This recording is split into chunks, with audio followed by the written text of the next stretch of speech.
लेकिन कल सरकार ने अपने 100 दिनों का एजेंडा सेट कर दिया है। कैबिनेट की जो बैठक हुई, धड़ाधड़ कई सारे बड़े फैसले लिए गए हैं। वधावन पोर्ट को लेकर फैसला हुआ है, वाराणसी एयरपोर्ट के अपग्रेडेशन को लेकर फैसला हुआ है।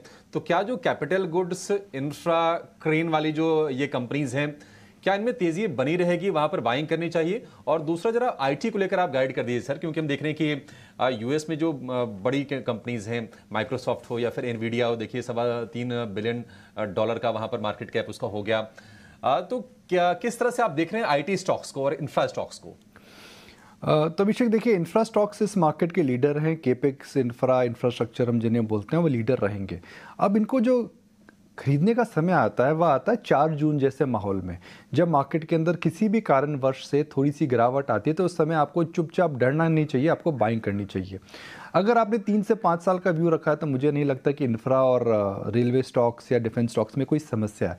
मगर आपका 3 महीने से अगर 5 महीने का व्यू है तो शायद उनके अंदर इस समय प्रॉफिट बुकिंग करनी चाहिए। बिकॉज अभिषेक, मैं आपको एक डेटा अगर आप देखें तो आपको ये सिंपल देखना है कि भाई 3 जून को जो यूफोरिक टॉप हुआ था एग्जिट पोल के बाद मार्केट के अंदर, उस दिन इंफ्रा, रेलवेज, डिफेंस स्टॉक्स के लेवल्स क्या थे और कौन से शेयर हैं जो कि 3 जून, 4 जून नहीं साहब, 3 जून से इस समय 15 से 20% ऊपर हैं।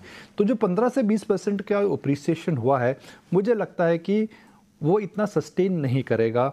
और यहाँ पर उस समय उस कैटेगरी के अंदर जहाँ पर 10 से 15%, 15 से 25% अप्रिसिएशन हुआ है 3 जून की क्लोजिंग से, मुझे लगता है वहाँ पर आपको मुनाफा वसूली करनी चाहिए। आपने आईटी का सवाल करा। देखिए, आईटी के अंदर अभी हम कहते हैं ना जी, हिंदी में दिल्ली दूर है।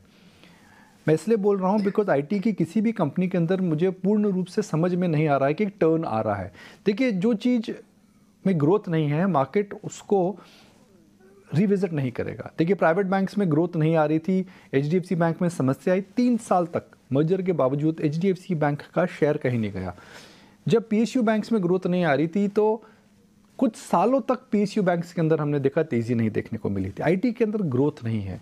पूरी इकोनॉमी इस समय, अभिषेक, अगर आप देखें तो इस समय पूरी इकोनॉमी जो है वह 8% की आपकी जीडीपी ग्रोथ है, 4 से 5% की आपकी इन्फ्लेशन है। तो 12 से 13% या 10 से 11% आपकी नॉमिनल जीडीपी ग्रोथ इस समय है। तो वो तो मेरे लिए एक बेंचमार्क है भाई। जो भी सेक्टर, जो भी कंपनी 10-11% से अगर कम ग्रो कर रही है तो इकोनॉमी से नीचे ग्रो कर रही है। आईटी कंपनियों में 4 से 5% की ग्रोथ है। तो ऐसे क्षेत्र में क्यों जाना जहाँ कि हमें ग्लोबल रिस्क लग रहा है? ऐसे क्षेत्र में क्यों जाना जहाँ पे एआई का डिस्ट्रप्शन लग रहा है? और ऐसे क्षेत्र में जहाँ पर 10% से कम की ग्रोथ है और वैल्यूएशंस भी कोई बहुत हिस्टोरिक लो पर नहीं। ऐसा नहीं है कि इनकी वैल्यूएशंस कोई 5 ईयर या 7 ईयर लो पर है। वैल्यूएशन भी 20-21 के पी मल्टीपल्स हैं ट्रेलिंग बेसिस पे, और सस्ते नहीं है। इन कंपनियों के अंदर अभिषेक बायबैक होता रहेगा। इन कंपनीज के अंदर रिटर्न रेशियोज बड़े अच्छे रहेंगे, तो गिरेंगे भी नहीं ज़्यादा। मगर मजबूती का कारण नहीं दिखता है। जैसे आपने भी बात करी वधावन पोर्ट की, गवर्नमेंट के एजेंडा की। अब इससे आईटी कंपनीज की लाइफ में क्या परिवर्तन आने वाला? कुछ नहीं आने वाला।